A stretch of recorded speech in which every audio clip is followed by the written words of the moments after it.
Buzz, buzz, buzz, fellow jackets, and welcome back to the Yellowjackets Hive for the second episode of season 3 of Hive After Dark. And hi, guys. I see you all in the chat. Hi, Brendan. Hi, Allison. We are here to discuss episode 303, Them's the Breaks. And let me just say that this episode was a doozy. There was a lot that transpired in this episode, in my opinion. So much happened between Van's cancer disappearing and uh, Lottie giving Callie Jackie's necklace and that absolutely wild hallucination dream sequence that we got at the very end of the episode, to name a few things. And we're going to break it all down in just a little bit. Hi, Erin. Hi, Carrie. Hi, Jess. I see you. I see you all in there. But before we do that, I have a special guest for you all this week. We have Nia Sondaya here to chat with us this week. Hold on. Sorry, guys. Let me get my mouse. There she is. To chat with us about season 3 and Aquila. So let's give her a warm welcome. Hi, Nia. Hi, thanks for having me. Yes, thank you so much for being here. How are you? I'm great. I'm ready to discuss 3 because it's a wild one. Yeah. Yes. That was a really crazy episode, and Aquila was kind of at the center of all of it. So, Yeah. what did you initially think when you first read the script for this episode? Well, I remember reading, going through the pages and being like, oh wow, I was like, another scene, I'm in, cool. And then being like, oh, and I got to the end and I was like, oh, this is insane. I remember finishing the script and being like, well, that was a really crazy fever dream. Why? Yeah. Not really knowing exactly what it would feel like to film it, because I was just like, this is so crazy and out there, but it's also really fun and exciting, and being at the center of it. I Yeah. feel like for Aquila, kind of very scary, but as for me as the actor, it was really exciting. Yeah. Yeah, but reading the script initially, I was like, whoa, how are we gonna do this? So, you film the episodes in order, right? Like you film 1, you finish 1, then you start 2, you finish 2. For the Is most that part, how it works, or okay. some tandem days where we film 2 episodes at once, but for the most part, So, but this was all happening like in the same order that we see it in as viewers for you yeah, filming. Okay. yeah. Okay. Gotcha.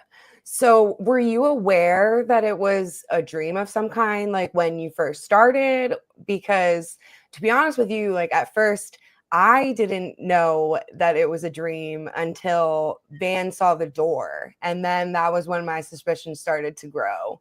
And then when we saw you talking to the alpaca, then I was like, okay, like this Yeah. isn't real. Yeah. A long way from reality. I think I pretty much knew we were hallucinating, or that it was some form of a dream, after we both disappear. Like Shauna disappears and then Aquila disappears in the cave. I go, oh, okay. And then very clearly, like the steps after that, it's like Van walking up to the door, ending up at the cabin. I was like, okay, we're dreaming. Cool. Yeah. So, Now I saw a behind the scenes clip where Sammy said that you were on set working with the animals. And we spoke about this the last time that we talked about how we saw you with Nugget last season. So you already had some experience working with animals on set. What was it like filming with an alpaca? oh, that was really fun. Yeah. And I would like to say that the llama came and ate, okay? She knew exactly what she was doing. She showed up and I was like, oh wow, I was like, she's killing it in this scene. Oh, I was like, I should probably step it up. No, the llama was really, really fun.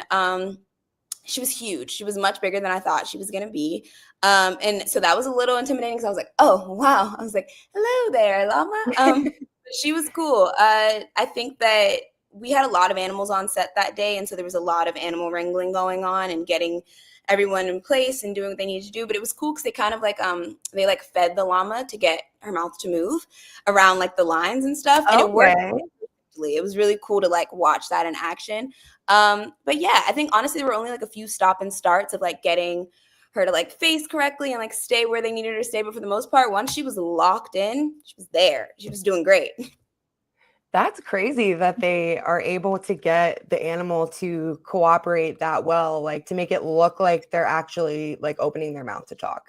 Yes, I will say I've worked with a few animals this season, and I will say it was easier with some than others. The llama, I think, was a bit easier. I don't know if the crew and the animal wranglers would say that, but for me as the actor, I felt like working with the llama was a lot easier. I feel like some of the smaller animals are a lot harder to keep in place.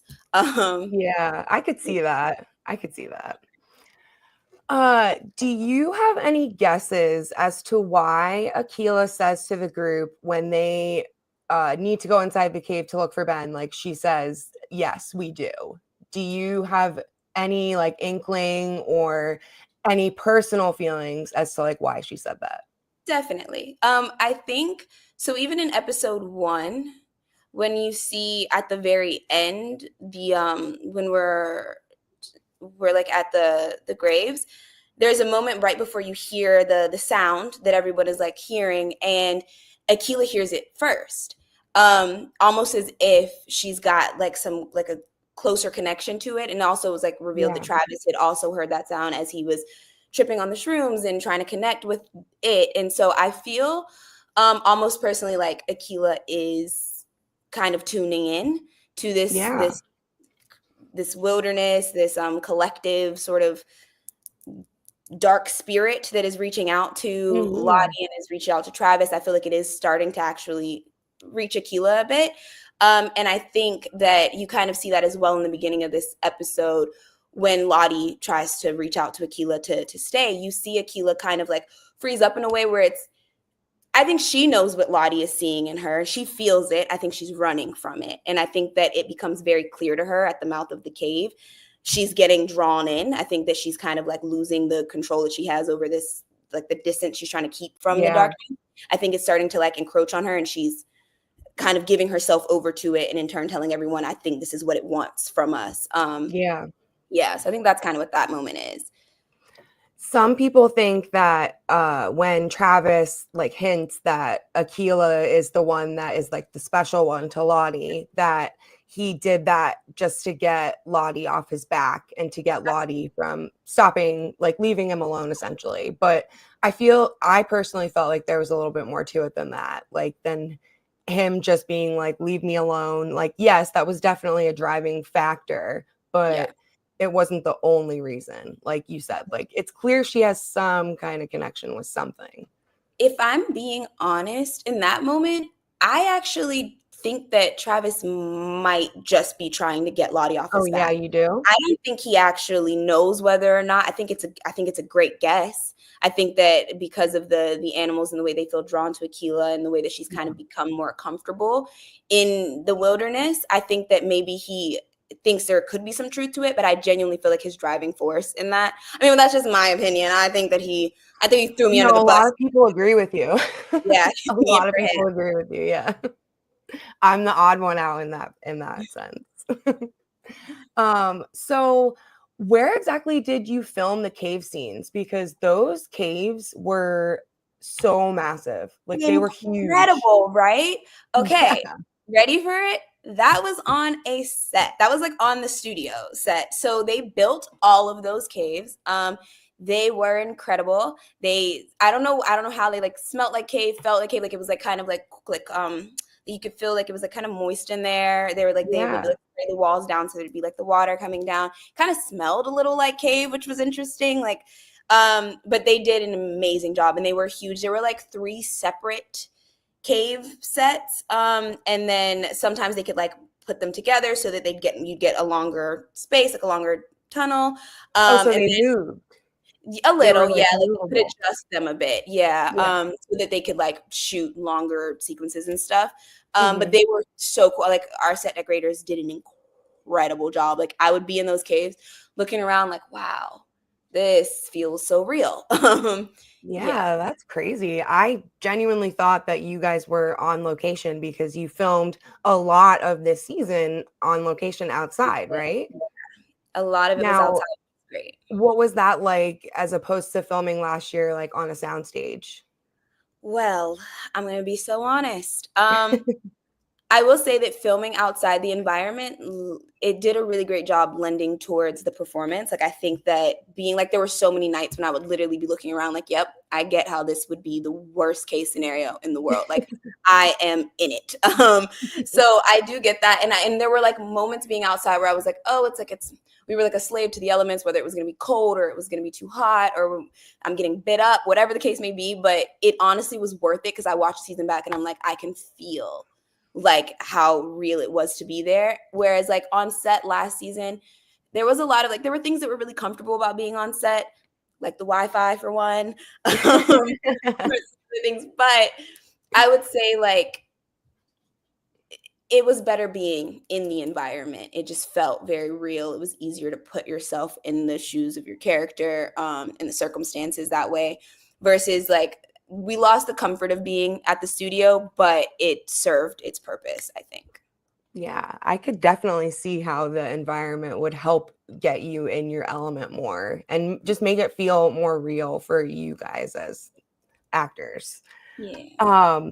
Now we already kind of talked about this a little bit, but it seems as if Lottie is latching on to the idea that Akila may be like a chosen one or have some kind of special relationship with it, if you will. And Akila really attempts to get Lottie off her back in this episode, but can you tell us like how well that actually works for her? I will say that that's probably we're all gonna have to tune in and see. But I'll say that right now, I think that Akila I think she's truly afraid of Yeah. Lottie and her influence and what that would look like if she actually got her claws in her. I think that also I feel like Akila's like mental state is already pretty, flimsy and vulnerable as is. And so I feel like she's just trying her hardest to like hold on to herself and her humanity. And I think that she's very afraid of what being close to Lottie could do to her. And so I'll leave it at that. I think that Akila genuinely is trying to keep her distance from Lottie. I don't know how well that'll work for her. I guess we'll see. Now, without saying why, which episode this season is your personal favorite? Thank you for asking. Um, it's really tough between 6 and 7, but Okay.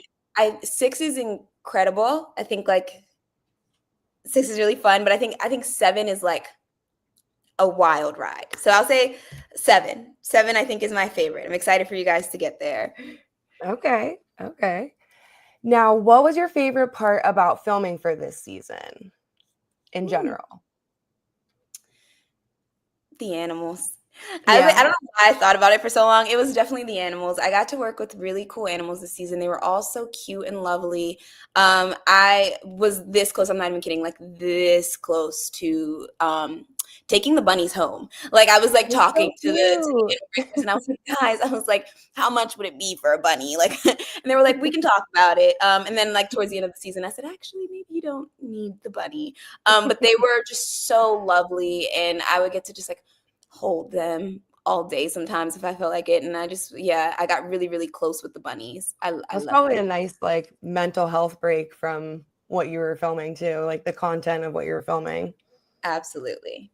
What did you enjoy the chance of working with Ella this season? Because I know you didn't really get a chance Yeah. to last season. Yeah, it was literally one day. But she was Yeah. great. And it's also fun, I think, because we work together, like all together so often that like getting new energy on set Hmm. is always really fun and exciting. And so just getting to like work with her and having like a new face on set and new energy was really fun. Yeah, Ella was great. She was really fun. Yeah, she's great. Overall, if you could choose 3 words to describe season 3 as a whole, what words would you choose? That's a good one. I'd probably say satisfying. Okay. Um, Obviously dark, but like dark. And probably unpredictable as well. Okay. I think there's some things that like because I feel like we all kind of like try to predict what's going to happen, and I feel like there were a lot of For moments that sure. stuck me, and I was like, whoa, never saw that coming. So I think I would say unpredictable. So That is satisfied. what we do as a fandom. We try to figure out what's going to happen next as a whole. Okay. I'm going to let, if anybody in the comments has any questions they want to ask Nia, go ahead and you can ask right now. Go ahead, put them in there. Ask away. Satisfying, dark, unpredictable, perfect to describe the season of Yellowjackets. I think this season's already been unpredictable, to be honest with you. Right. After the first 2 episodes, that was the last thing I was expecting, was what we got in episode 3. And I know that there were quite a few people that were not extremely pleased after the first 2 episodes, but I'm hoping that this episode kind of like reassures them that things are going in the right direction. We've got an entire season and our writers killed it. Trust the process, guys. Trust the process. How does she feel about Akilah being the animal whisperer?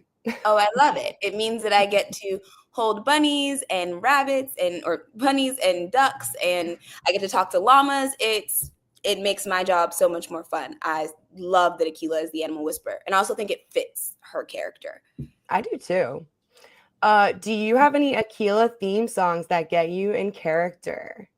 Not necessarily, but I will say that this season particularly, before going into filming, I think like at the top I listened to a lot of like Lauryn Hill and like India Arie, like because I was kind of stepping into this like Earth Child and like flower vibe, sort of a vibe for Akilah this season, and so I just was kind of like, and also just with her being the one dark-skinned girl, the one black girl, or not one black girl, but you know what I mean.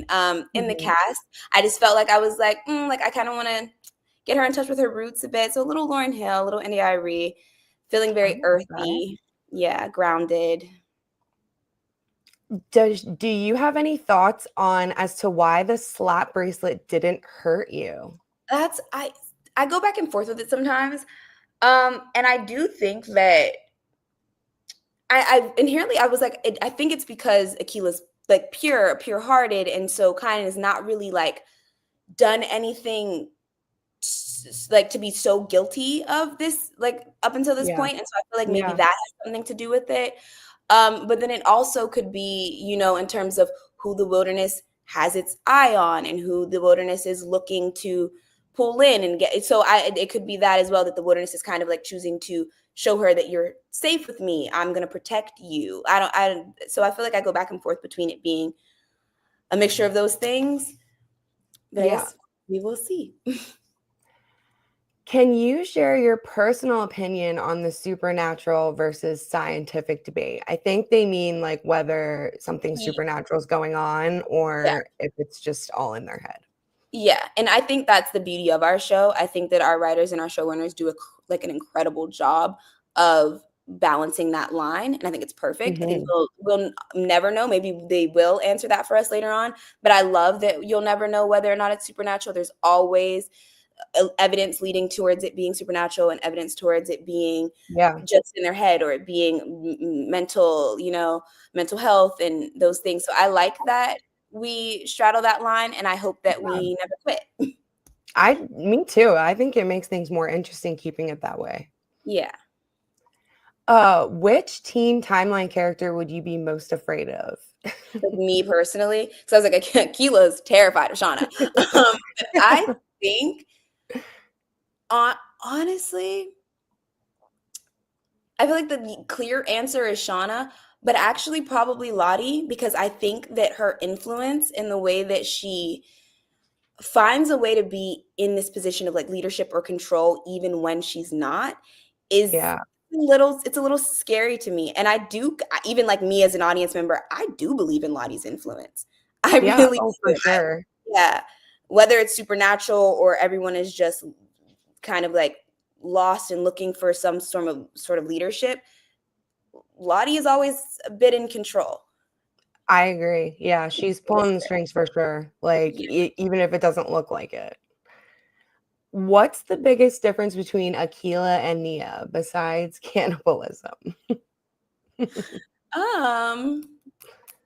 That's a good question because actually I do kind of fit into Akila in a way that's quite comfortable.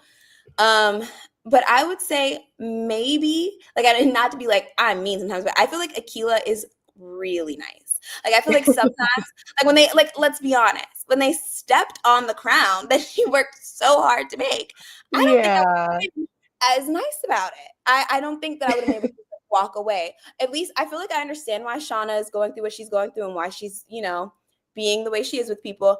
But Melissa had no right Yeah. to speak on that. I think that was a little Yeah. rude. And I just don't think that Nia would have been so kind about it. Okay. All right. Let's see. Who is Akila most close to on the team? We see her often interact with Mari and Thaisa, but who else is she close with? I think those are her closest people on the team. Truthfully, I think that her and Mari built a friendship in the very Mm-hmm. first season, and then I think that they've just stuck together throughout this entire experience.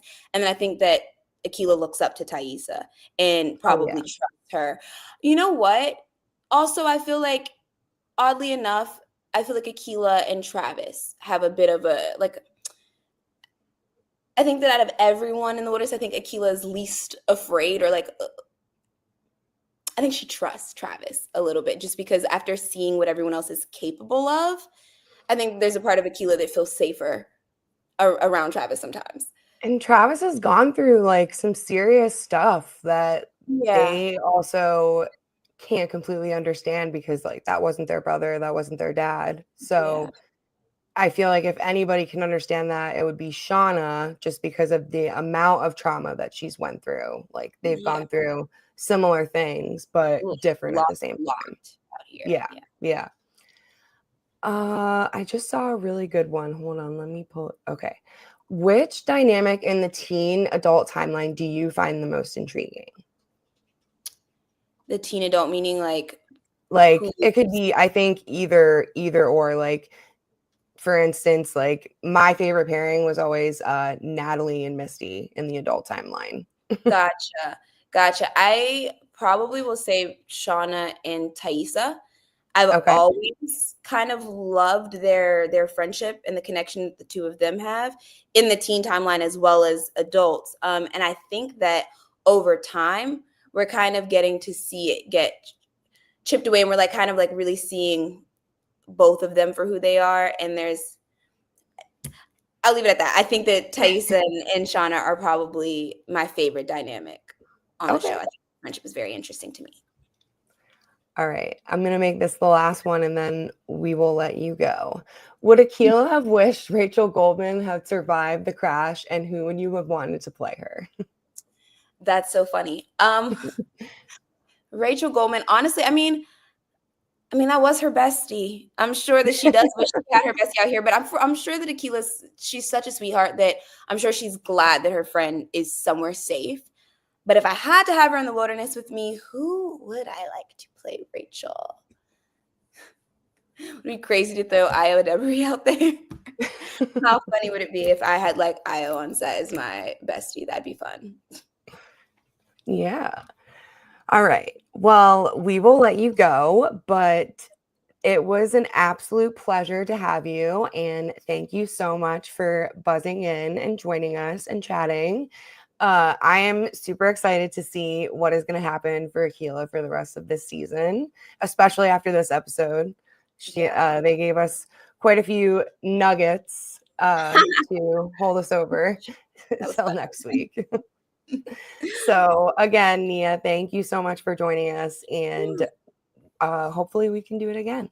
Yeah, absolutely. Anytime. All right. All right. Bye. Bye, guys. Okay, guys. Well, that was fun. I see you all in the comments. We miss Nugget. Okay.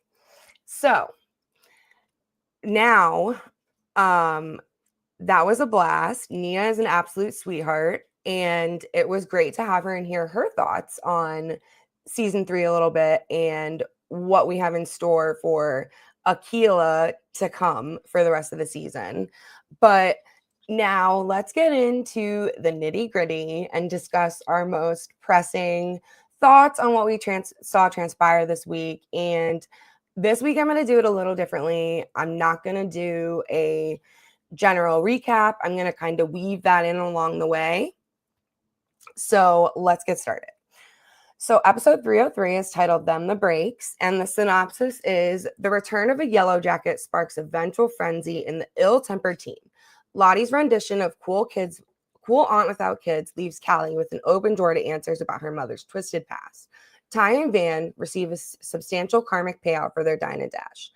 And this one was directed by Jonathan Lisco, and it was written by Jonathan Lisco, Ashley Lyle, and Bart Nickerson. I can't believe she made time for this right after her longest and most revealing YJ episode to date. Yes.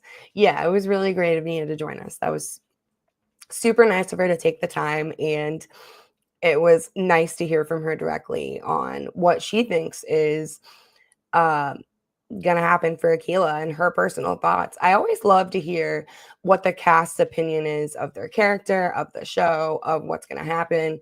It's really interesting to hear their viewpoint as viewers, in my opinion. So, my thoughts and observations for this week would be, first of all, I loved how they opened this episode with the song choice, I'm Too Sexy, and I immediately started dancing. And hearing Mari say, I'm too sexy for this cave, about sent me over the edge. I'm too sexy to be murdered. And I don't know about you guys, but I had a feeling as soon as we saw that mace or bear spray around Coach Ben's waist, that something bad was about to go down. Like, why else would they show it physically on his person if Mari wasn't going to get a hold of it? And we all could put two and two together. We had seen the trailer, and in the trailer there's a shot of Mari spraying what looks to be bear spray. So I kind of assumed at that point that that was going to be when we saw that happen in the show. And I was, however, not expecting for when that all transpired and Mari got him in the face with the bear spray, for him to somehow be able to get a hold of the bear spray again and spray her back. So they were both just standing there screaming, temporarily blinded, because they got each other. They maced each other, which was comical and funny, but at the same time, obviously not good. But Mari flirting with Coach was so incredibly cringe. And it was so clear that she was only doing it for the purposes of gaining something that she wanted, which we saw was the bear spray, obviously. And the conversation between them really highlighted how snarky Mari is to literally everyone. I mean, Coach said that she spread a rumor about him that he had raging gonorrhea, and he's a teacher. So no one is off limits in Mari's world. No one. She will go after her friends. She will go after her enemies. She will go after teachers. She says that soccer coach is pig Latin for, what was it? Oh, pervert failure. And but Coach's response to her flirting with him was probably one of my favorite lines of the whole episode.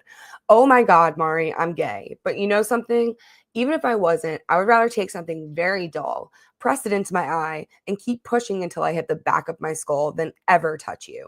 So whatever this is, you can knock it the fuck off.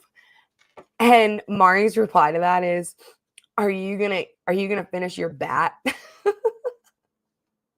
Coach Ben didn't just have Misty annoying him. Mari made his life in hell in high school. He can't have any luck with any girl starting with the letter M. Yeah, I would agree with that. She went after her cousin in a different way.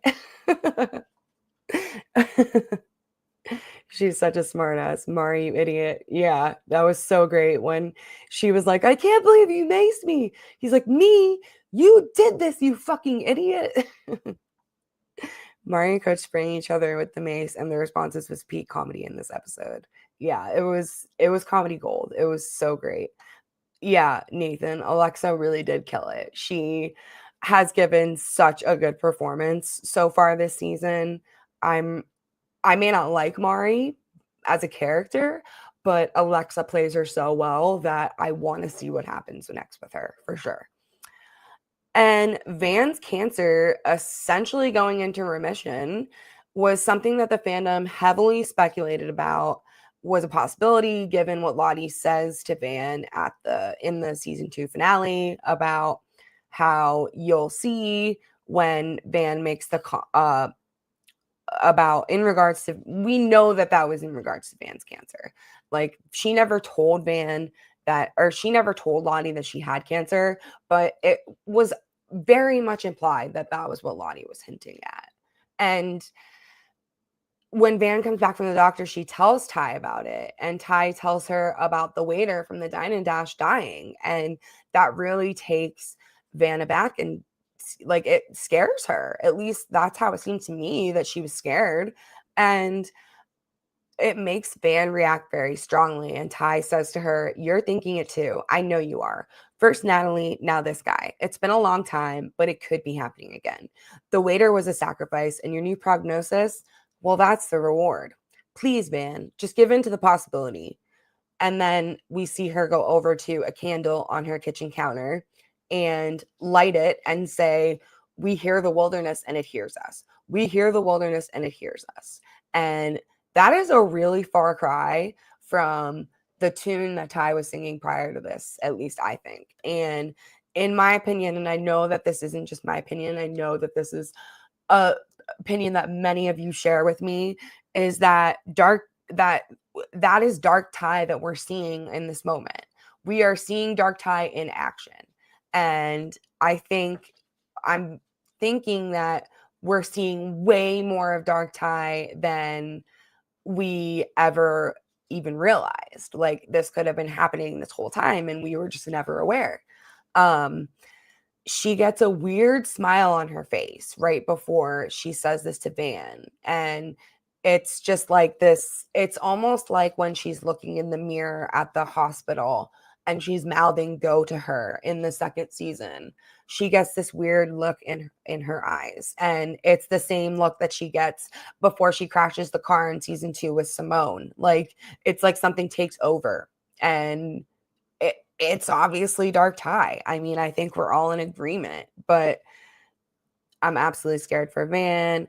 Tawny Cypress said her goal for this season is to make people sob and also projectile vomit. I can't wait. Wow. Okay.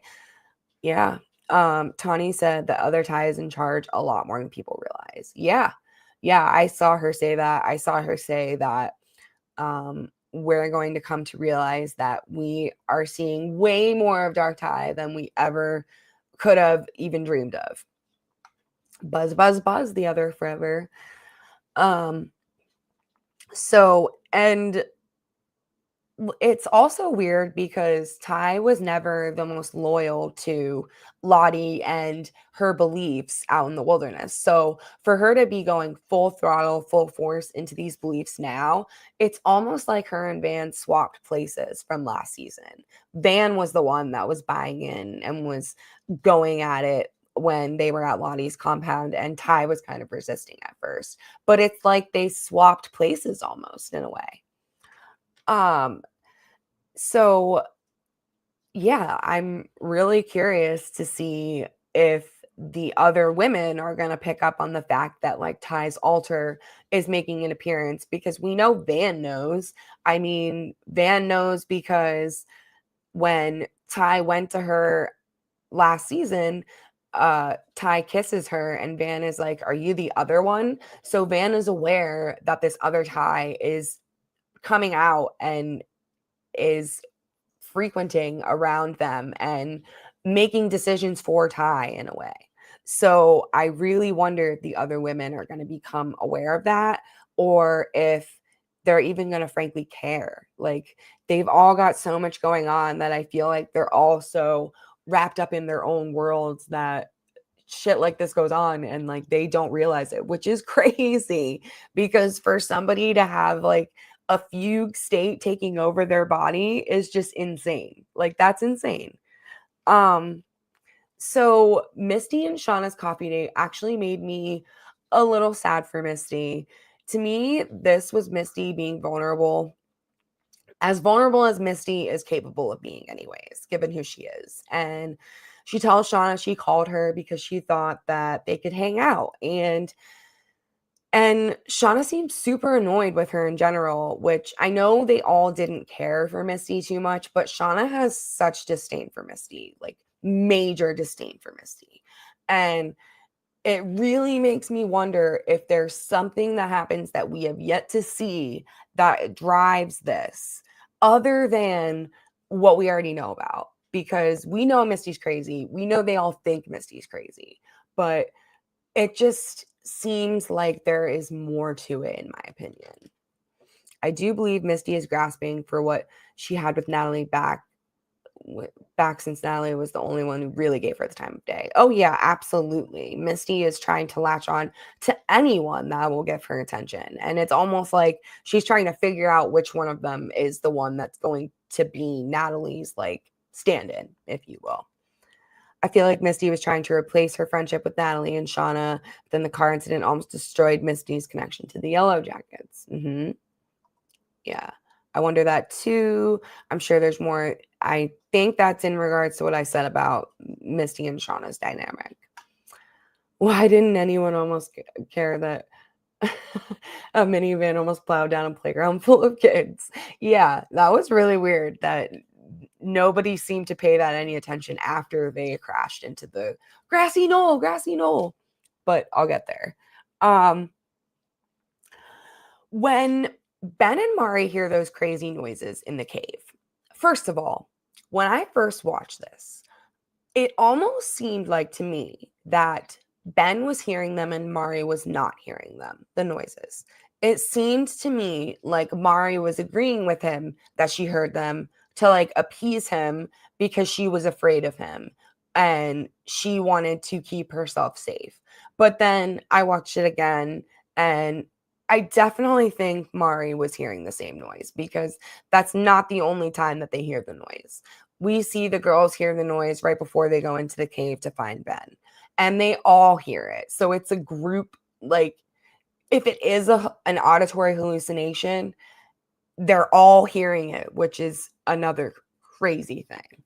But either way, it really seems like Coach is kind of losing it at this point, in my opinion. And Mari tells him that no one is looking for him and that everyone thinks he's dead. And that if he lets her go, that she can just say she fell in a hole and dislocated her knee and she got turned around in the dark and it took her a few days to find her way back. She won't mention him. And this is her real true effort to get Coach to let her go. This is her trying to pull on his heartstrings, not the bullshit we saw where she was like, maybe we can keep each other warm. Like, not that. That was all just for show. And I guess maybe she thought it would appeal to him, but then she found out he was gay and she learned real quick that that would not fly. But this sounds almost like those sounds almost made it seem like the Yellowjackets are not the only ones out there. Huh. Well, Brendan, if that is the case, I paused that scene when she was yelling at Craig and took a picture. If that is the case about the noises, I don't know how I will feel about that. If there are other people out there besides just them, I have said that I would not be here for random people in the wilderness coming into the story and somehow factoring in. And it's just not how I want to see things play out unless that random person has to do with their rescue or we're getting a Cabin Daddy backstory or something that has to do with Cabin Daddy. That's the only way I want to see more random people in the wilderness. But other than that, no. I want the story to focus on the people that are already in the story. Wilderness Screams are rescue planes and Javi and giant polar bears. So it's kind of clear that the interest is reciprocal, between Callie and Lottie, given the fact that Callie lies to Shauna in order to go shopping with Lottie, which I don't know why she wants to hang out with her mom's friend in the first place, but I think it's because she's curious about her for a couple reasons, with the most pressing reason simply being she wants to know and understand her mom better. So hanging out with Lottie, she's hoping that she'll get some of these answers that she's been seeking. And Lottie says there has to be more to it than that. But in my opinion, does there really have to be more to it than that? Does there have to be more to it than her just wanting information from you? Why does there have to be something deeper besides that? Because if I were Callie, I would be curious about Lottie just for that reason alone. And this is where we see Lottie introduce Callie to the 5-finger discount, which I'm sure Shauna would be so pleased to see. And it was so funny when my husband and I were watching this. He even said when they first showed Lottie looking in the clothing store, she's going to steal. She's going to steal. She's going to steal something, which gave me a good chuckle and made me real proud because he's starting to remember details, aka Lottie's story about how she used to steal from TJ Maxx back in season 1. He's remembering those things, which makes me very proud.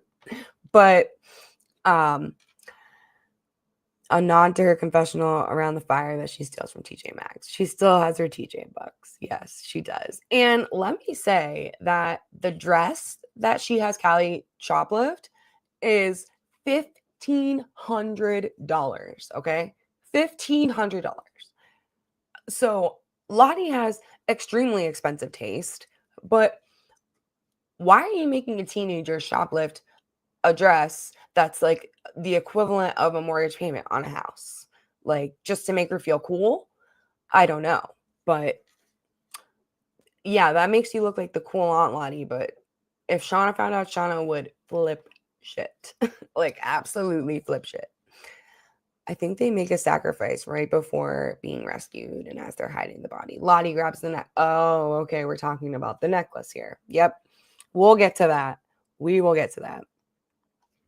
Misty gives Shauna the interesting intel she promised and explains how Callie was a trickster who lulled them into a sleepover when in reality she was daring Lottie to spill her secrets about the wilderness. But Misty said she squashed that from happening and told Lottie that she'd tell Shauna to throw her out on her ass if she said anything, which made me and my husband laugh out loud because that is such a blatant lie. That is such a lie, Misty Quigley.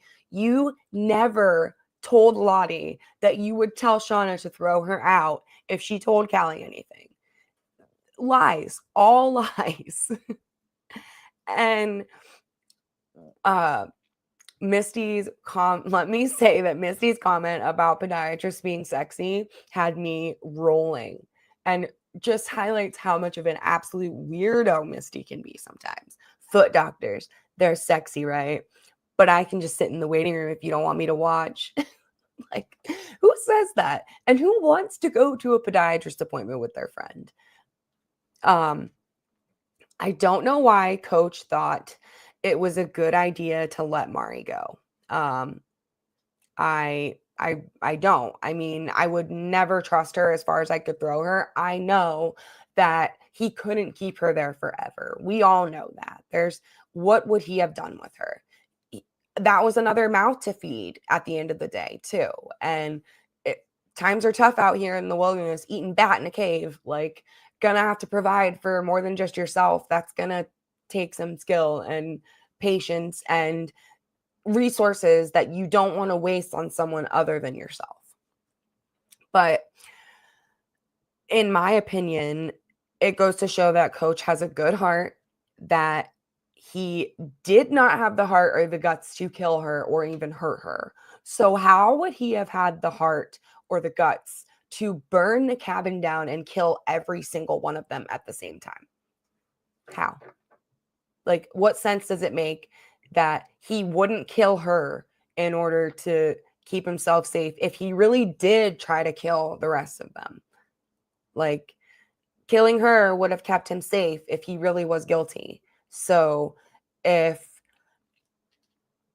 no, he's trying to use the resources he recovered sparingly. Yes, I would agree. Why is he eating bat if he found the crates? That's a good question. That's a very good question, Carrie. Why is he eating bad if he found the crates? I think Coach is a resemblance of how, despite being out there for that long, some people really wouldn't lose their humanity like the girls did to any extent. Yeah. Yeah. He should have walked her out the way he walked her in. Yeah, maybe if he would have done that, then she wouldn't have been able to find her way back and they wouldn't have been able to find him. But I mean, I think it was only a matter of time before they ended up finding him. I really do. It was bound to happen. I thought it was hilarious when Misty and Shauna were driving in Shauna's van, and Misty knew exactly how many traffic lights there were on each different route to get to their destination. It highlights how much of a little psycho Misty can be, because who actually keeps track of the fact that there's 3 red lights and 2 turns on this way, but there's 4 red lights and no turns on this way. So it's actually faster to take the way with 4 red lights. Who knows that information? Misty Quigley. Misty Quigley. Yeah. Now Shauna has to go back to the wacko mechanic. Yeah. The mechanic, who, may I add, was also the bartender in was it 301 that Misty goes to the bar? But it was also so funny that they chose the song The Nookie to be playing when all of this was going down and Shauna's car is flying through an intersection and she has no brakes, can't stop, and almost hitting a playground full of children was such a perfect song choice, and it made me giggle. Like, it straight up made me giggle. And Misty shouting, "Grassy knoll, grassy knoll." And Shauna blames Misty for the fact that her brakes weren't working and accuses Misty of messing with her van and planning this entire thing, as in their meetup and her work meeting being canceled. And Misty rebuffs and asks Shauna why she would do such a thing, because she could have died too. And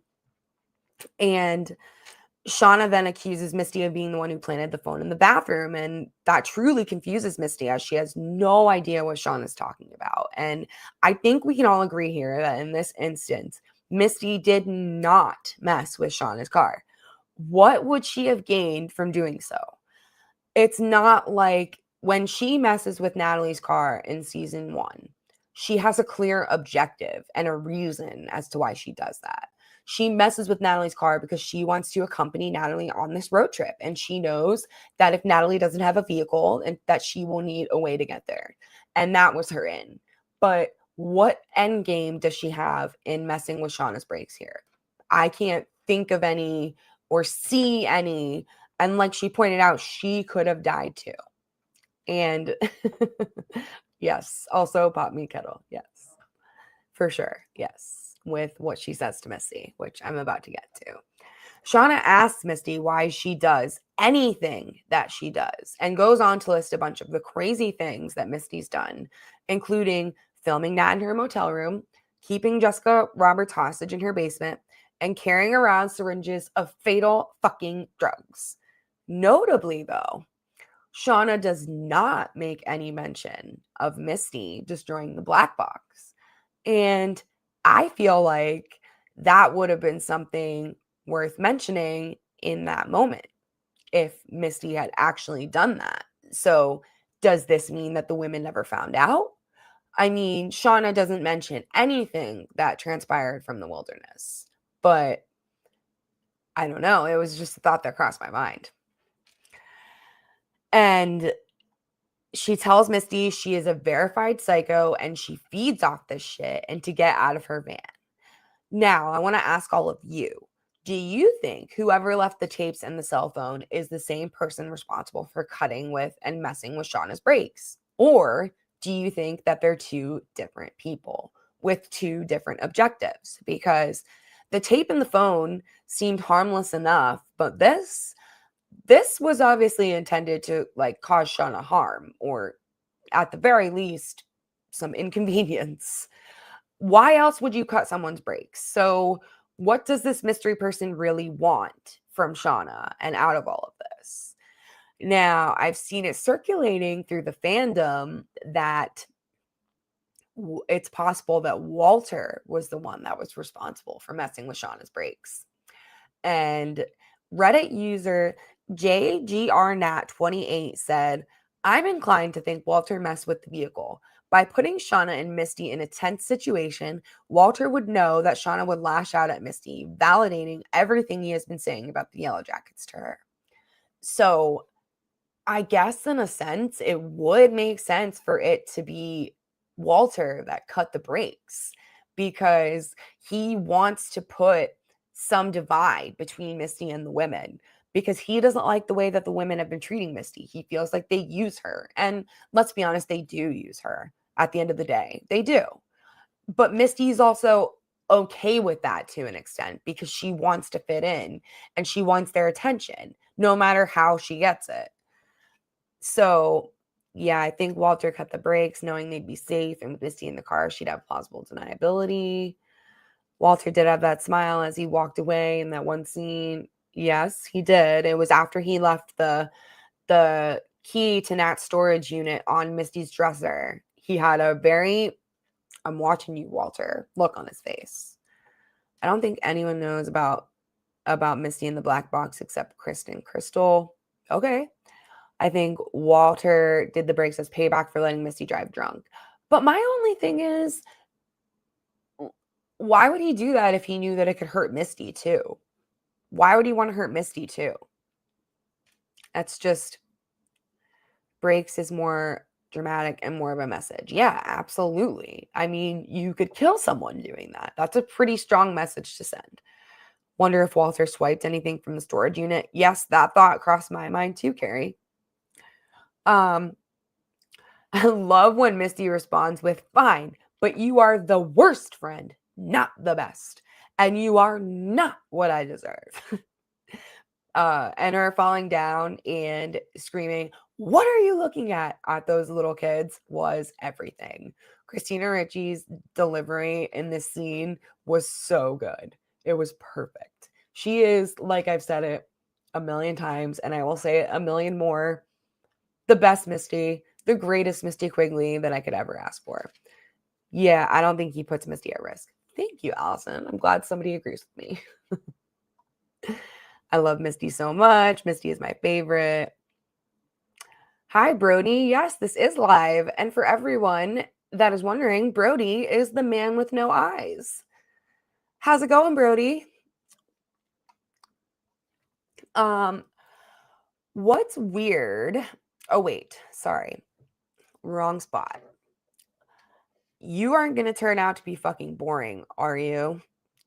Shauna to Melissa. And it seemed like we were about to get some more interaction, flirtation, development in their relationship before they were interrupted by Mari returning to camp. Loving everyone's videos about episode 3. Oh, yes. Well, you were featured heavily in episode 3, so that would make a lot of sense.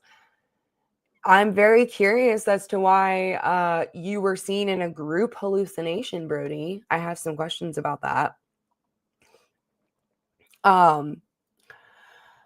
And I love how Misty was to Mari of all people. Misty to Mari said, thank God you're okay, or the dirt or whatever. We've been waiting for you, Brody. Yeah, Brody and I are actually going to talk a little bit later this season, I think. So we will have a chat with him after we get some more context into the man with no eyes this season. And I was really hoping that Mari would cover for Coach here, considering he let her go and didn't hurt her. But she buckled under the pressure literally as soon as Shauna asked how she managed to climb out of that hole if her knee was fucked up. And for a second there, you can tell Mari tries to come up with some kind of an excuse, but she doesn't try for very long or very hard. And she, like I said, she throws in the towel and she tells them that Coach found her and he helped her out. She tells them that after he helped her out, that he tied her up and took him to the cave that he had been living in. And this is when Van is like, he took you to your lair? And but my question is, why didn't Mari go on to talk about the kindness that he extended to her, the conversation that they had, the fact that he had no idea that the cabin even burned down, which I know a lot of people think that that's implausible, but at this point, I don't believe that he burned the cabin down. So I don't think that it's impossible for him to have not smelled it either.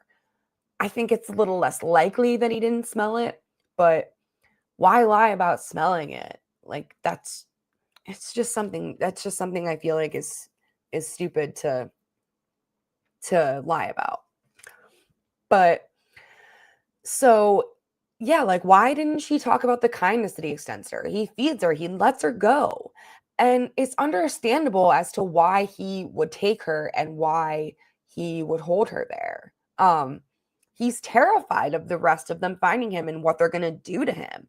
But after a while, he realized he has no choice. He has to let her go.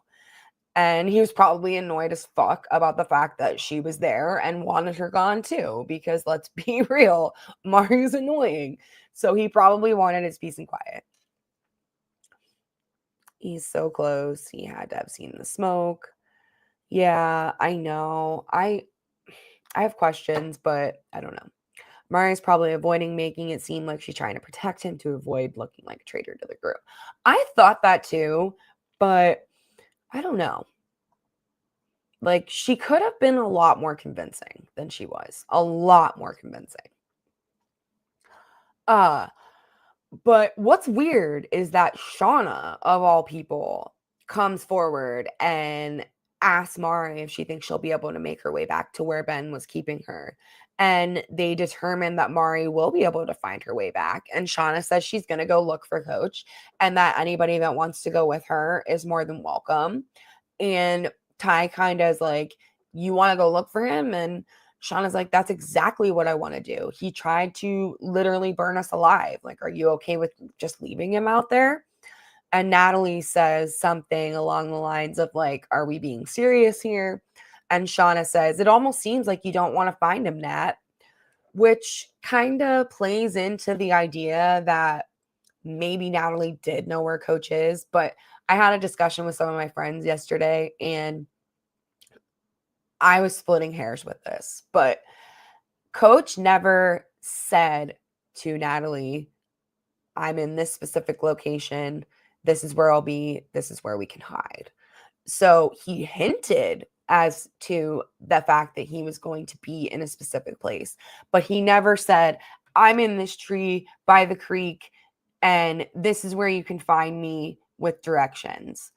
So Natalie is smart. It's safe to say she made the assumption and that she knew, which is why she was keeping them out of that general area. She may not have known the pinpoint location of where he was, but she knew where he was, if you know what I mean. I'm sure she had a general idea. Hobby has pointed her in that direction during the hunt. Yes. Yes. It's insane to me that Misty is the one who calls for pause at the entrance to Coach's lair. Yeah. Yeah. Shit's getting real crazy when Misty's the one questioning things. But like we outwardly see Shauna kind of challenging Nat's leadership in this moment by stepping forward and asking Mari if she will be able to find her way back. And as they begin preparing for this expedition, we see Akila making what looks to almost be like a makeshift lantern or like a flashlight out of tin cans and candles. It's actually very resourceful and creative. They've clearly made do with the very limited supplies that they have out there. And they've become very efficient and self-sufficient. But Lottie approaches her and asks her to stay back and connect with it, and because she can feel it and it's calling to her. And this clearly makes Akila very uncomfortable. Like Nia said, Lottie scares Akila in a way. So Akila says, I'm sorry, I'm good. And it seems as if Travis's plan to pawn Aquila off on Lottie worked, and Lottie is zoned in on a new target, leaving Travis alone for the time being. But as we're seeing, it seems like maybe there is some water to this idea that Aquila has some kind of relationship with what's going on out there. And that's starting to become more apparent now. Callie and Lottie making dinner in the kitchen. For all you losties out there, it's been pointed out that the song that they are singing in this scene, Lottie and Callie, I think it's Make Your Own Kind of Music, is also featured in the premiere episode of season 2 of Lost. So yet another connection between the two. And they are making dinner to thank Shauna for her hospitality. And Callie goes to give Shauna a taste of the food, and she spins around to try it. And you guys, I immediately gasped so loud, out loud, when she spun around and you see that damn necklace on her neck. I was like, what in the actual fuck is going on right now? Like, really? Are you serious? I have so many questions. First of all, how? Who even had the necklace after they left the wilderness? Who was in possession of the necklace when they left the wilderness? Because Shauna's first question to Lottie, when Callie turns around and she sees that necklace, is, where did you get this? Lottie doesn't answer that question, mind you. Doesn't answer it. So did Shauna have possession of it and Lottie like went through her stuff and dug it out to give it to Callie? Or did Lottie have possession of it when they left the wilderness? Did someone else have possession of it when they left the wilderness? I want to know if it's the exact same necklace or something that Lottie got them all. Oh, it's the exact same necklace. It's 100% the exact same necklace. I would, if it wasn't the exact same necklace, I would be shocked. But I wonder if when Lottie gave the necklace to Callie, that she told her that it was Jackie's necklace. Doesn't Callie know her own mother well enough to know that Shauna would rightfully freak the fuck out if she saw Callie wearing this necklace? I know I did. I freaked out, and it's a TV show. Maybe the last victim had it and they didn't think it came home.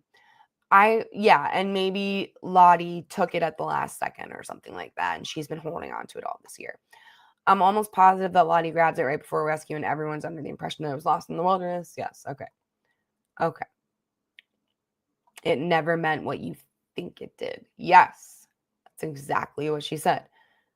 Do we know how Lottie got the necklace? No, we do not know how Lottie got the necklace. We don't.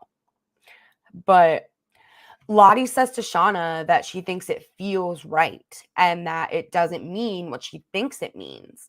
And she asks Shauna if she feels it too, to which Shauna responds with the fact that she feels as if she should have never let Lottie stay with them because she's as fucking crazy as ever. And Shauna rips the necklace from Callie's neck, screaming at Lottie to get the fuck out of her house.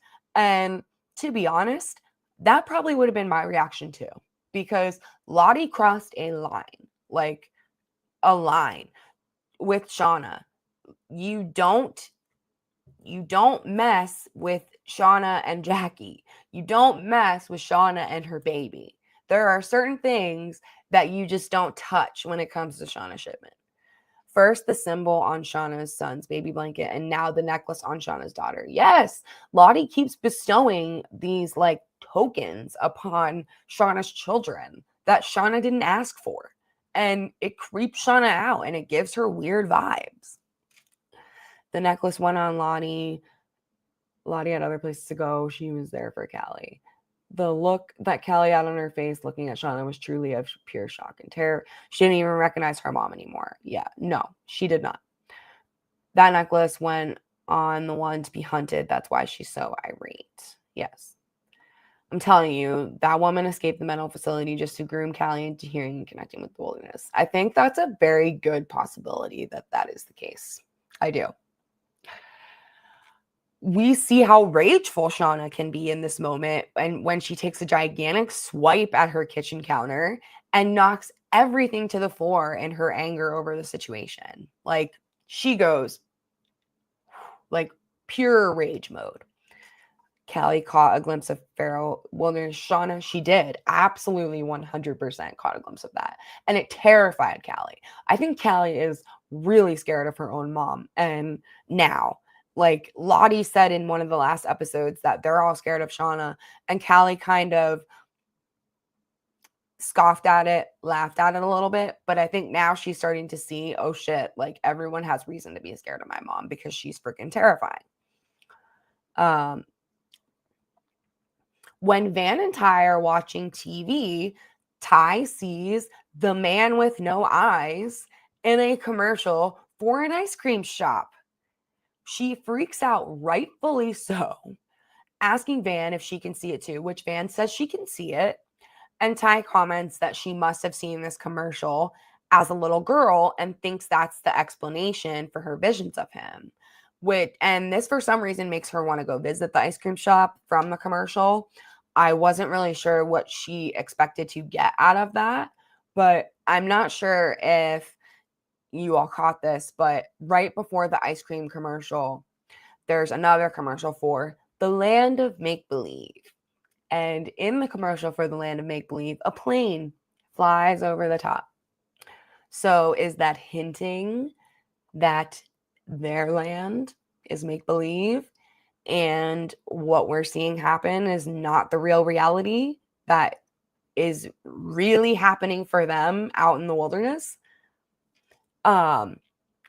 We then see Misty burning the photo from the reunion of her with Nat, Shauna, and Ty, which I think shows that Misty has frankly had it with people using her to get what they want. And this is her way of showing that she's done with them in a way.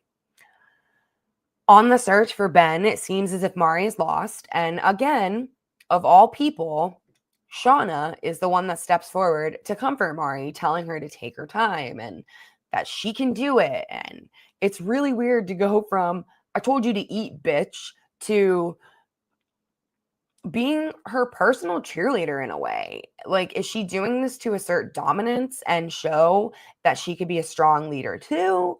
Or we're not seeing the true reality? Yeah, I don't think we're seeing the true reality either. I will get to that in a little bit on a couple more thoughts about that. While at the defunct ice cream shop, Ty and Van hear an animal attacking something outside, and they see a coyote with a rabbit in its mouth through a broken window that stops to stare at them. And Ty asks, "What do you want?" To which Van says, "We know what it wants. It wants more." Yes. Yes, people have been saying Land of Make Believe. It is a real place. I actually drive by it every time I drive to New York City from where my parents live. Past the sign on the highway, seen it with my own eyes. It is a real place. Shauna isn't exactly fired up about Coach or the cabin and isn't exactly sympathetic toward Mari. She just sees an opportunity to look like a better leader than that. Okay. Did anyone call the ice cream shop phone number? I think almost everybody here called the ice cream shop phone number, Dustin. I called it. I called it because my friends were talking about it, and the message is very interesting and entertaining. I would highly recommend giving it a call and listening for yourself. It was surprising to see Shauna show patience and understanding to Mari after having threatened her and be at each other's throats in episode 1. Yeah, that's what I mean. Yeah, we've been dissecting that call. Yeah. I was surprised people called it so quick. Oh, come on, Brody. You're surprised with this fandom? You shouldn't be. You should not be. She's bloodthirsty, recovering for the fact that she herself burned the cabin down. Yeah, I definitely think Ty burned the cabin down. I am with you there. Maybe Shauna could be a good leader if given the chance. I don't think Shauna would be a bad leader. I don't. I don't think she would be a bad leader at all. I just think that she wants it because she felt like it was right and not because she would be a good leader. There was more in the script that didn't make it into the call. Ooh, thanks for that nugget, Brody. There was more in the script that didn't make it into the call. Okay. Reddit people have deciphered the Morse code. Yeah, I should have wrote down what it meant. I saw that, but I did not write it down. So once Mari finally finds the cave, Nat pleads with the group, saying they don't have to do this, to which Akila steps forward and says, yes, we do, with tears streaming down her face. And we touched on this with Nia. Does Akila have some type of like sense into the wilderness as to what's going on? Is she seeing things or sensing things that others aren't? Does she have a tie-in that is going to be revealed to us later? Oh, Brody spill. Maybe Bad Tie and Bam are fooling around. It says screams aren't what they seem. The sounds don't mean what you think it does, or something like that. It's all Brody's fault. So again, they hear the strange sounds in the woods that we can't explain what they are. Would love to hear from all of you as to what you think those noises could possibly be. But Nat shoots the rifle into the air, which surprisingly stops the noise, and they begin to enter the cave. Did anyone else get Lost vibes here? I think that may have been the intention. And don't get me wrong, I loved Lost, loved it. But I just don't want Yellowjackets to end up being lost. That's all. That's all. I'll leave it there. And I won't pass judgment on this plot point just yet. So until we get more information, I'll just say that. Now, the wall of rocks inside the cave. Do we really believe that Ben put those rocks there himself? That just seems like a bit of a stretch to me, that he would have been able to, with the amount of time that he had, physically move all of those stones to create that barrier in between where the girls would have come in and where he would have been in the tunnel to keep them from finding him. Would he have physically been able to do all of that by himself with one leg?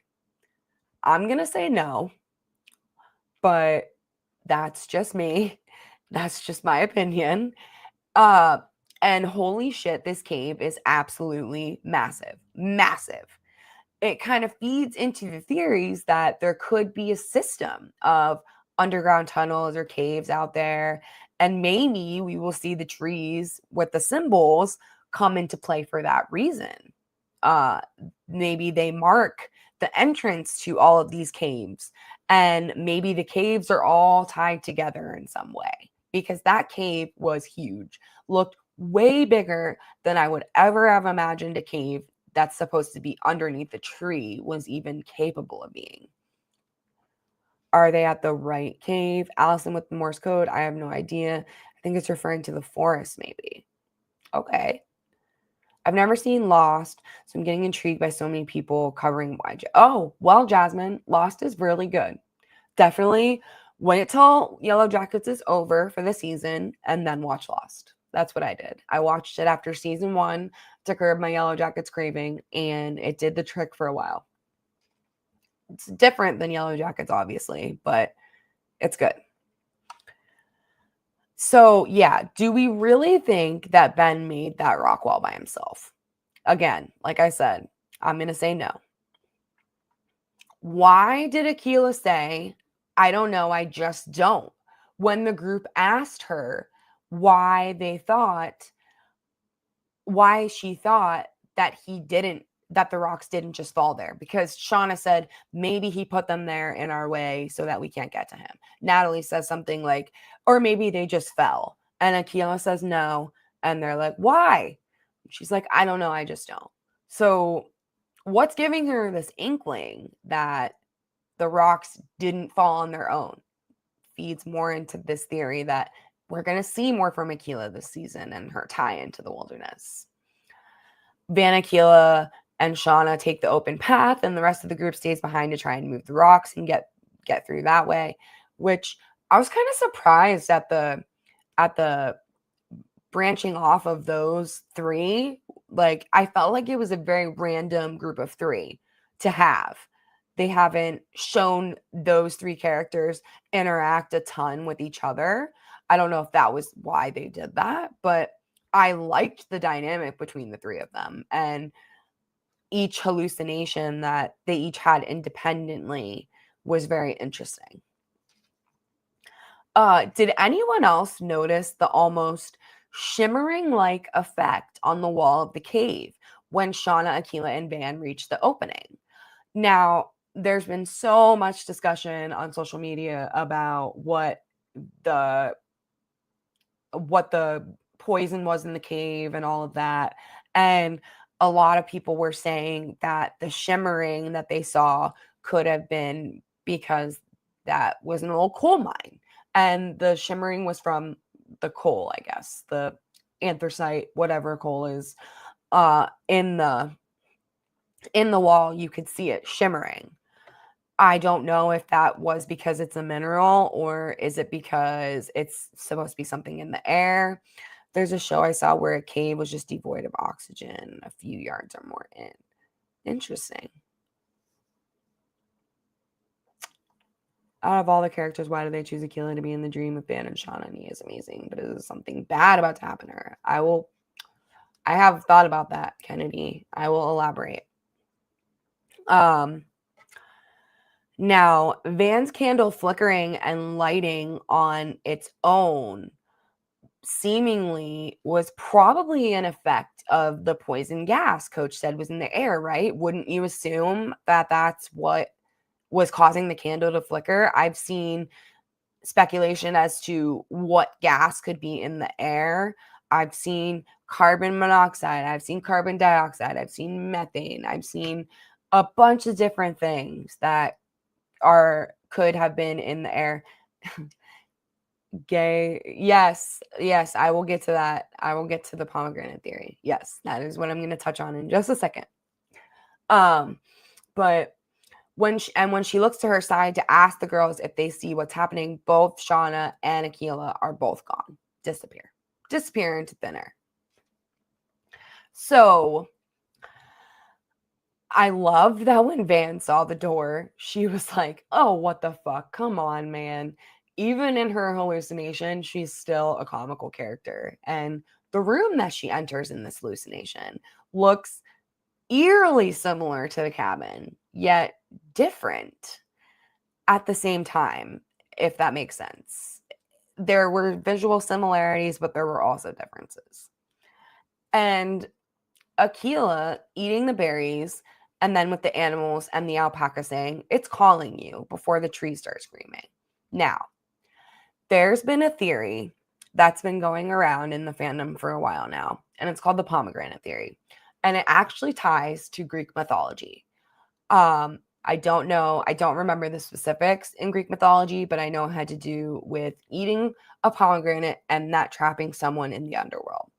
So to sum it up in a nutshell, this theory states that if someone eats or drinks something during a weird hallucination or dreamlike state, they are destined to die in reality. And examples of this within the show would be Jackie drinking the hot chocolate and then freezing to death. Shauna, in her post-birth hallucination, feeds her baby. Her baby ends up being a stillborn. We see Lottie hallucinate being in a shopping mall and in a food court with her friends. And she hallucinates them all eating Chinese food. She's about to eat the Chinese food in her dream, and Laura Lee stops her, which effectively prevents that prophecy from coming true. So could this be a sign that Aquila eating the berries in her hallucination means that something bad's going to happen to Aquila? Like, she is not long for this world. Things are not going to go well for her. Persephone is the myth. Yes. Okay. I wasn't sure which Greek god or goddess it was. I couldn't remember. Guardian angel Laura Lee. Yes. So I feel like there could really be some substance to that with the pomegranate theory, and I think that it could hold some water. And it makes me a little scared for Akila moving forward. I really like Akila's character. I am so curious to see what they're going to do with her for the rest of the season and beyond if she survives this season. And then it cuts to Shauna floating in a lake, and we hear mommy, mommy, and she looks up to see a blonde boy on the shore waving, and it made me so heartbroken that in the hallucination she tries to swim to shore time and time again, and she just keeps getting stuck in place and she can't go forward. Like, everything was too nice for Akila in the hallucination. Yeah, because Akila is nice. I feel like Nia said, Akila is too nice.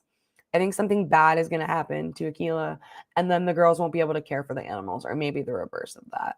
This hallucination made me want to cry. The Shauna one, yeah, it was really sad. It was really sad. And then we see the hallucination sort of falling apart, if you will. Van being grabbed by some arms, which I have a picture of. If you can see in the picture, there are clearly 4 pairs of arms here grabbing her. And it looks like the arms belong to Cabin Daddy, Jackie, Laura Lee, and Javi. Now, when I first saw this, I saw Jackie's arms for sure because the Letterman jacket is very visible and the plaid at the top of the screen is very visible as well. But the fact that there were 2 other pairs of arms that belong to different people here, like, that tripped me up big time when I realized that. And this picture has been going around the fandom. A bunch of people pointed this out, come to the general consensus that there are 4 pairs of arms here. 4 pairs of arms. So yeah, there's that, which was absolutely terrifying. What about those pink Converse Akila had on? Yes, I agree. The background minor YJs are so jarring when their faces are at. Yes, that's what Lisco. Yeah, I saw that. And then we see Van get up from the chair and try to open the door. She can't open the door. Is that supposed to be a nod to what happens the night at the cabin fire when they tried to open the door and they couldn't get the door open? And I won't lie, this part of the hallucination kind of made me suspicious of Van, and that Van could have been the one that started the fire. But I think it's more likely that it was Ty, and that Van just knows about it and is hiding that because she wants to keep Ty safe. And I've seen some people say that they thought that the fire could have been an accident because in the vision that Van has, an ember flies out from the fireplace and onto the carpet and starts to light the room on fire. But the fire doesn't start on the inside of the cabin, which would be the only way that an ember would be anywhere, because there was only fire on the inside of the cabin unless somebody started it on the outside. So I don't think that holds any water whatsoever. And then we hear it can be easy or it can be hard. Either way, it's going to get what it wants. And we look over and Akila is having a straight up conversation with a llama, alpaca, whatever you want to call it. And thought it was super interesting that the llama is actually voiced by the same man who plays the character Big Pussy in The Sopranos. And there is a scene in The Sopranos where Tony Soprano, the title character of The Sopranos, is speaking to a fish.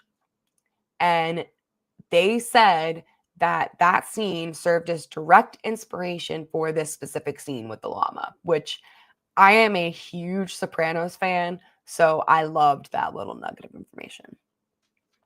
But then we see the 3 of them sitting in a classroom in their soccer uniforms, And Akilah looks at both of them and asks, "Are you in my dream or am I in yours?" Which kind of like creeped me out there for a minute, because up to this point, like, group hallucinations, like, I didn't know that those were a thing. I mean, we all assume that they're all hallucinating certain things, but to have the same hallucination all at one time. And the teacher of the class, which is Lottie, is standing in front, and there's a chalkboard that says, "Of all the ways to lose a person, death is the kindest." And Lottie replies to Akilah when Akilah asks this question and says, "There's only one dream." And then let's talk about this for a second. We see the man with no eyes walk by in the hallway. How is it that someone other than Ty is seeing him and they're all seeing him at the same time? That is beyond. And Ty said that the whole reason why she even had this image of this man is because of a commercial that she saw when she was a kid. So does that mean that all of them saw the same commercial and they were all hallucinating that because of something that they all saw when they were kids? They just all happened to see the same commercial? Look at what I'm wearing there. I don't think anybody has talked about that ever yet. Okay, let's see. What are you wearing? It looks like you're wearing, to me, it looks like a janitor's outfit. At least that's what it looks like to me. And what is he pushing? It looks like he's pushing a cart that like they issue meds from at like an old people home. At least that's what it looks like to me. But what do you see? What is on the cart? It looks like soda, lab coat. Yes. Okay. Yeah. Lab coat. That's kind of what I thought. It looks like a janitor's coverall. Yeah. Brody needs to join all your live casts. Ice cream cart. It could be an ice cream cart. Whipped cream bottles. I can't tell. But oh my gosh, no. It's an airplane cart. Get out. That has to be it, Allison. You're a genius. You're an absolute genius. Okay. Well, thanks for that little tidbit, Brony. So nice to get an inside scoop from somebody that was there for the filming of the show. And back to the slap bracelet. Did you all notice that the slap bracelet has the symbol on it? I'm sure you did. Why was Akilah able to do it, but not Van? We asked Nia about this, and she gave us her answer. But what do you think is the reason why Akilah was able to do it safely and Van was not? And then go Allison, Brody is a steward. Brody the stewardess. Brody said it's an airplane cart. Oh, so Brody told us it's an airplane cart. Okay. I'm telling you, Lottie's family has something to do with this. They got the plane. I know there's quite a few people in the fandom that genuinely believe that Lottie's family had a hand in all of this transpiring. The slap bracelet was all in pink, but then changed into the symbol once worn on the girls. I will have to go back and rewatch because I did not notice that detail. Lottie's family has something to do with this. Why? They basically ignore her. Yeah, I agree. So then we see Jackie toss the bracelet around Shauna's neck and blood starts gushing from Shauna's neck, like gushing. And Jackie's like, or no, not Jackie. Lottie says to Akilah, "You need to help her or we'll die. We'll all die." And as this is happening, let's just talk about Van's facial expression for a second, because Van's facial expression was absolutely terrifying. Looked identical to the facial expression that she had when Javi drowned in season 2. So Van is all about the violence. Van lives for the violence. It chose, the wilderness chose. She loves that shit. She eats that shit up. The way that gushing almost made that video freeze up has to be an ominous sign. Van with that evil smile. Van scares me. Yeah, Van scares a lot of people. It's the same thing they say right before the hunt. Yeah. Looks like a butcher's bloodletting. She was directing it at Jackie. Looks like a butcher's bloodletting. Van is a sweet girl, but she definitely is evil in her own ways. I blame the team they beat to go to nationals. They did all of this.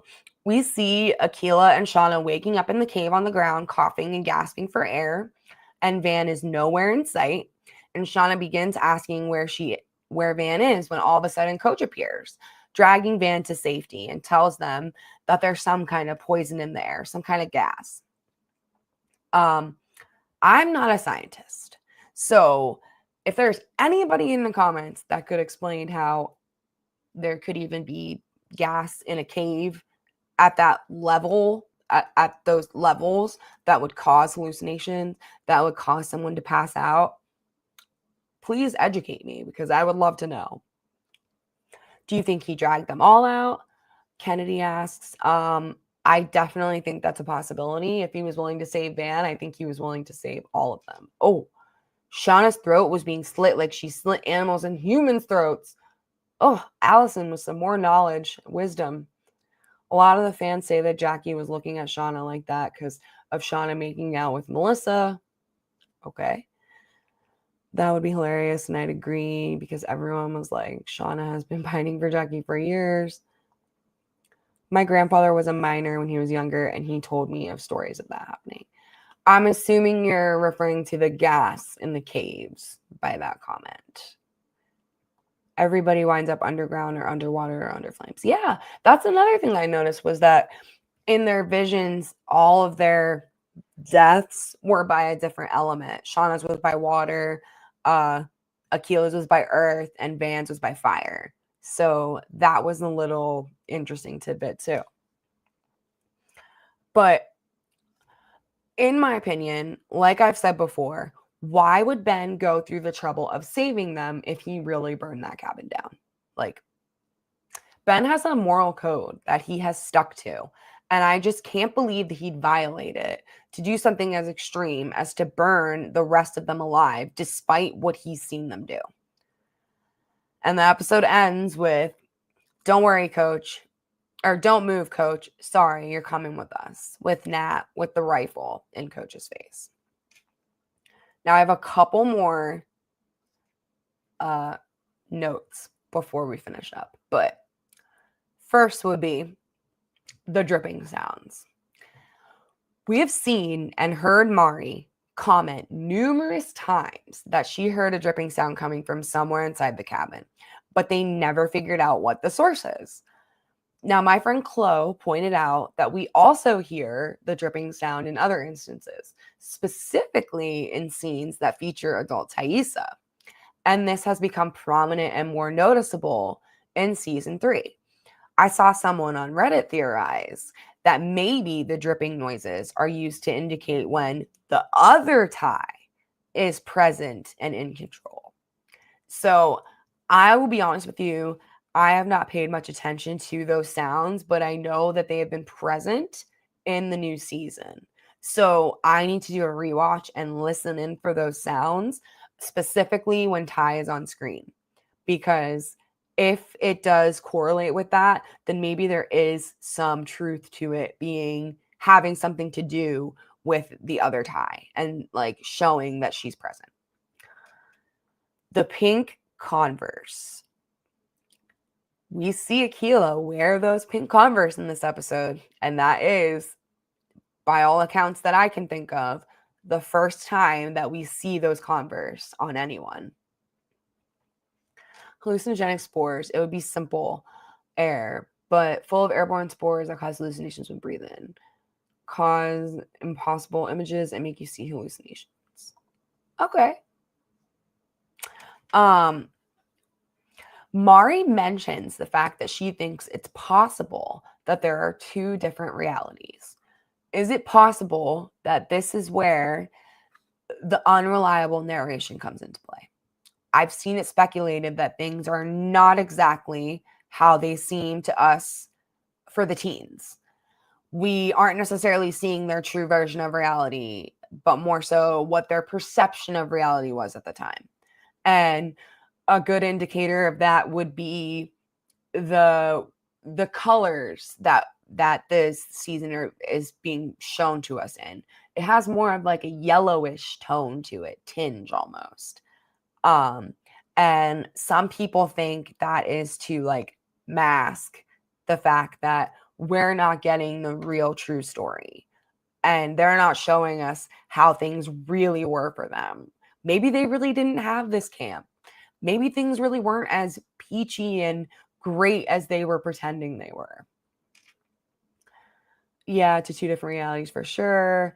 Yeah, they shared the same part of the hallucination. I'm so worried of the idea they are being unreliable narrators because genuinely what will happen in a couple of different pieces because it was too long. Okay, that's about the spores. So is it possible that that's feeding in that is what that is pertaining to, and it has something to do with the fact that things aren't always what they seem? Don't always trust a book by its cover. Gonna rewatch season 1, episode 1 and 2 the second this ends. Was Brody passing out sodas? Also worth noting, everyone is so concerned with how Hilary Swank comes into play and who she will be playing and what her role will be, that it almost seems like everybody has forgotten that we have another guest star, Joel McHale. And to be honest, I'm almost more curious about him than I am about what Hilary Swank's role is going to be. We have not seen a single trace of Joel McHale in any trailer, in any of the episodes yet. Is that in order to keep his role completely under wraps? And like which makes me think that his role is really important. Because we've gotten nuggets about Hilary Swank. We saw Hilary Swank in the trailer. We know Hilary Swank's coming.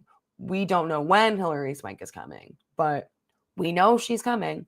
For Joel McHale, there has not been a peep. When Van walked into that dream cabin and I thought we were about to see Joel and I would have groaned. I've been doing my own analysis on the season and writing my theories, opinions down in my journal. So there's a moment this ends. And my last point, I've seen some chatter and general discourse on the socials in regards to the man with no eyes. Some people find the explanation for him rather cheap, as in the reason why Ty sees him is because he's from a commercial she saw as a child. But this, for me, kind of confirms more of the aspect that nothing that they're experiencing is in fact rooted in the supernatural. There will always be a rational or logical explanation for all of it. But at the same time, if this is the case, how does he show up in a shared hallucination that Van, Shauna, and Akila all had? Make it make sense. I want to know.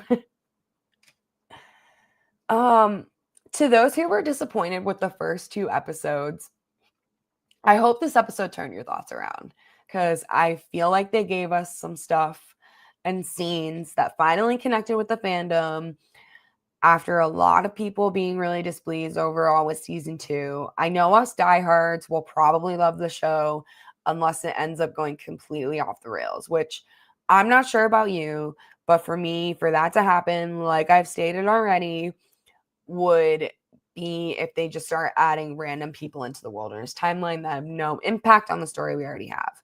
The only way I'm interested in other people factoring in is if they are rescuers or cabin daddy.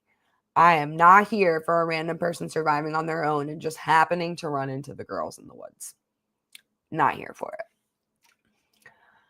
I want to give a huge thank you to Nia for joining me this week.